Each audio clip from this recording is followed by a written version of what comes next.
एक गुरु का एक शिष्य अपने गुरु की तरह बनना चाहता था। गुरु भी अपने शिष्य को अपने से भी महान बनता हुआ देखना चाहते थे, इसीलिए उन्होंने सब तरह की शिक्षा उसे दी। लेकिन शिष्य को तो बहुत जल्दी बहुत बड़ा बनना था। उसे हमेशा लगता कि गुरु उसे सब कुछ नहीं बता रहे, इसीलिए वो सफल नहीं हो पा रहा। तो एक दिन उसने सोचा कि क्यों ना मैं गुरु पर नज़र रखूं और देखूं कि पूरे दिन वो क्या क्या करते हैं। उस दिन से वो गुरु का पीछा करने लगा। उन्हें पूरे दिन छुप छुप कर देखता रहता। सुबह उठने से लेकर रात सोने तक गुरु क्या क्या करते थे, कहाँ जाते थे, कैसे ध्यान करते थे, कैसे भोजन करते थे, क्या बोलते थे, कैसे चलते थे, कैसे उठते बैठते और सोते थे, इन सभी गतिविधियों को उनका शिष्य पूरे दिन छुप छुप कर देखता रहता। उसने भी वही सब करना शुरू कर दिया जो गुरु अपनी दिनचर्या में करते थे। उसने हर एक काम में हूबहू गुरु की नकल करनी शुरू कर दी। एक सुबह नदी की ओर जाते हुए गुरु ने देखा कि उनका शिष्य उनके साथ साथ चल रहा है। उसने भी उसी घाट में स्नान किया जिस घाट में रोज गुरु स्नान किया करते थे। वह भी उस चट्टान के पास पहुंचा जिसमें बैठकर गुरु हर सुबह ध्यान किया करते थे, और गुरु के बैठने से पहले ही वह उस चट्टान पर जाकर बैठ गया और ध्यान करने लगा। यह देखकर गुरु मुस्कुराए और वहीं पास की ही एक दूसरी चट्टान पर बैठकर ध्यान करने लगे। शिष्य ने सोचा कि गुरु कुछ बोलेंगे, लेकिन जब थोड़ी देर तक कोई आवाज न आई तो उसने आंख खोलकर देखा कि गुरु तो दूसरी चट्टान पर बैठकर ध्यान कर रहे हैं। उसने सोचा कि शायद महीने में किसी एक दिन गुरु दूसरी चट्टान पर बैठकर ध्यान करते होंगे। शिष्य की ऐसी हरकतों को देखकर गुरु समझ गए कि उनका शिष्य उनकी तरह बनने के लिए अंधा होकर उनकी नकल उतार रहा है। इसीलिए गुरु एक दिन एक पेड़ की डाल पर बैठकर सो गए। शिष्य ने सोचा कि शायद रात में पेड़ की डाल पर बैठकर सोने से कोई प्रभाव पड़ता होगा, इसीलिए वो भी उसी पेड़ की दूसरी डाल पर जाकर सो गया। रात में कुछ गिरने की आवाज आई। आवाज सुनकर गुरु की आंखें खुली तो देखा कि शिष्य पेड़ से नीचे गिर पड़ा है और चिल्ला रहा है। गुरु ने जाकर शिष्य को उठाया और कहा कि जब जब भी तुम बिना सोचे समझे किसी दूसरे के रास्ते पर चलोगे या उसकी नकल करने की कोशिश करोगे, तब तब तुम ऐसे ही गिरोगे जैसे आज गिरे हो। शिष्य ने कहा, गुरुदेव, मैं तो सिर्फ आपकी तरह बनने का प्रयास कर रहा था। गुरु ने कहा, अगर तुम बंदर की तरह नकल करने लगोगे तो हो सकता है कि बहुत प्रयास करने के बाद उस काम को करने लगो जैसे बंदर करते हैं। पर क्या इंसान होने के बावजूद बंदर होना उचित होगा? शिष्य ने कहा, नहीं गुरुदेव, इंसान बनना ही ज़्यादा उचित है। शिष्य ने कहा, लेकिन गुरुदेव, मैं अपने मकसद में कैसे कामयाब हो सकता हूँ? कैसे खुद को जान सकता हूँ, पहचान सकता हूँ? मैं तो बस यह जानने का प्रयास कर रहा था कि दिन भर आप क्या करते हैं। शायद उससे मुझे मेरे प्रश्नों का उत्तर मिल जाए, एक नया रास्ता दिख जाए।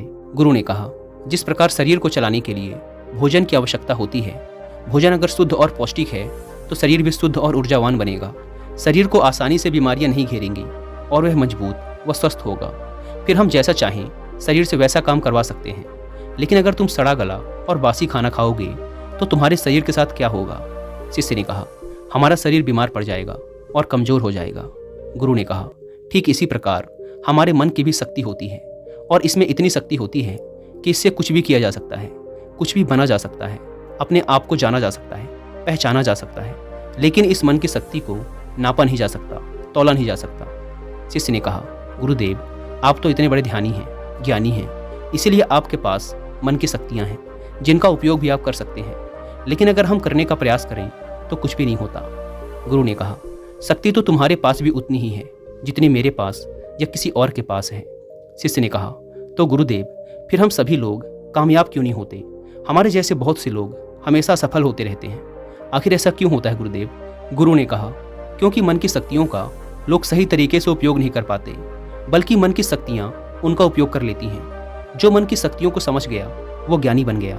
जिसने अपने मन की शक्तियों को एकाग्र करना सीख लिया उसका जीवन आसान हो जाता है। फिर वह अपने जीवन में जो भी चाहता है उसे हासिल कर लेता है। दोस्तों, मैं यहाँ आपको कुकू FM पर एक ऑडियो बुक रिकमेंड करूँगा जिसका नाम है मन के रहस्य। 3 बातें जो मैंने इस ऑडियो बुक से सीखी हैं। पहली बात, हमारा मन सबसे खराब फैसले तब लेता है जब यह डरा हुआ होता है, इसीलिए अपने मन को शांत रखें और उसे डराने वाली चीज़ों से दूर रखें। दूसरी बात, सफलता और शांति पाने के लिए हमें रोज़ कुछ समय एकांत में बिताना चाहिए। और तीसरी बात, अगर आपको विश्वास है लेकिन आप उस विश्वास के अनुसार काम नहीं कर रहे, कर्म नहीं कर रहे, तो यह विश्वास किसी काम का नहीं। दोस्तों, ये ऑडियो बुक मन से जुड़े सभी सवालों के उत्तर बड़े ही आसान शब्दों में देती है, इसीलिए आप लोग एक बार इस ऑडियो बुक को जरूर सुनें। और जिन्हें कुकू FM के बारे में नहीं पता, ये इंडिया का सबसे बड़ा ऑडियो शो प्लेटफॉर्म है जहाँ पर आप 10,000 से ज़्यादा ऑडियो शोज को सुन सकते हैं, वो भी 7 इंडियन लैंग्वेजेस में।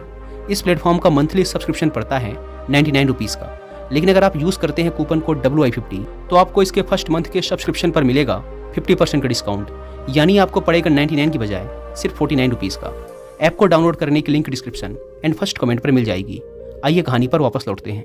शिष्य ने गुरु से कहा, क्या आप मुझे मेरे मन की शक्तियाँ दिखा सकते हैं? मैं इन्हें समझ नहीं पा रहा। गुरु ने कहा, हाँ, मैं तुम्हें तुम्हारे मन की शक्तियाँ दिखा सकता हूँ, लेकिन इसके लिए तुम्हें मेरा एक काम करना होगा। क्या तुम मेरा काम कर सकोगे? शिष्य ने कहा, हाँ गुरुदेव, आप बताइए तो सही, मैं जरूर आपका काम करूँगा। करना क्या है मुझे? गुरु ने कहा, काम ज़्यादा मुश्किल नहीं है, बस तुम्हें इतना ही करना है कि अपने मन में उठने वाले विचारों को एक एक लकड़ी के समान समझना है और हर एक विचार के उठने के साथ एक लकड़ी को उठाकर उस कुटिया के अंदर रख देना है। और ये काम तुम्हें अगले 1 महीने तक करना है। ध्यान रहे, एक विचार के लिए एक लकड़ी का होना आवश्यक है, ताकि तुम्हारा कोई भी विचार तुमसे छूट ना पाए।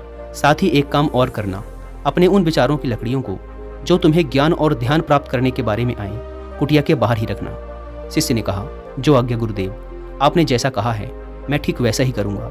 उसके बाद से शिष्य ने अपने विचारों को देखना शुरू कर दिया और जब भी उसके मन में कोई विचार उठता वह तुरंत एक लकड़ी उठाकर कुटिया के अंदर रख देता। ऐसा करते करते 1 महीने का समय बीत गया तो शिष्य गुरु के पास जाकर बोला, गुरुदेव, 1 महीने का समय बीत चुका है और मैंने ठीक वैसा ही किया है जैसा आपने कहा था। अब आप मुझे मेरी मन की शक्तियों को दिखाएं। गुरु शिष्य के साथ उस कुटिया में गए जहाँ उसने लकड़ियों को इकट्ठा किया था। गुरु ने देखा कि पूरी कुटिया छोटी छोटी लकड़ियों से भरी हुई है, यहाँ तक कि कुछ लकड़ियाँ कुटिया के बाहर भी गिरी हुई हैं। गुरु ने पूछा, तुम्हारे ज्ञान और ध्यान के विचारों वाली लकड़ियाँ कहाँ हैं? शिष्य ने बाहर पड़ी कुछ लकड़ियों को गुरु के सामने लाकर रख दिया और कहा, यही हैं ज्ञान और ध्यान के विचारों की लकड़ियाँ। गुरु ने उन लकड़ियों को गिनने के लिए कहा। जब शिष्य ने उन लकड़ियों को गिना तो वो सिर्फ 24 लकड़ियाँ ही थी। गुरु ने कहा, अब बस तुम्हें एक काम और करना है, क्या तुम कर सकोगे? शिष्य ने कहा, जी गुरुदेव, आप आज्ञा तो दें।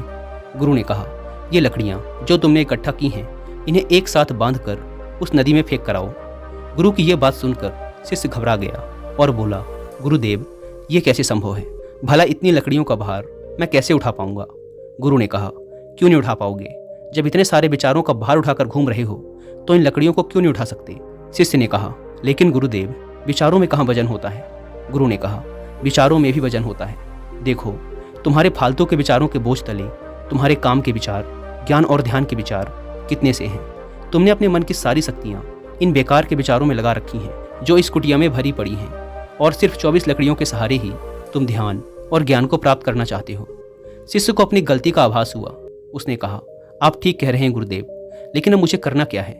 गुरु ने कहा, अगर तुम अपने ज्ञान और ध्यान की तरफ बढ़ना चाहते हो, अगर यही तुम्हारा लक्ष्य है, तो इन फालतू के विचारों को नदी में बहा दो।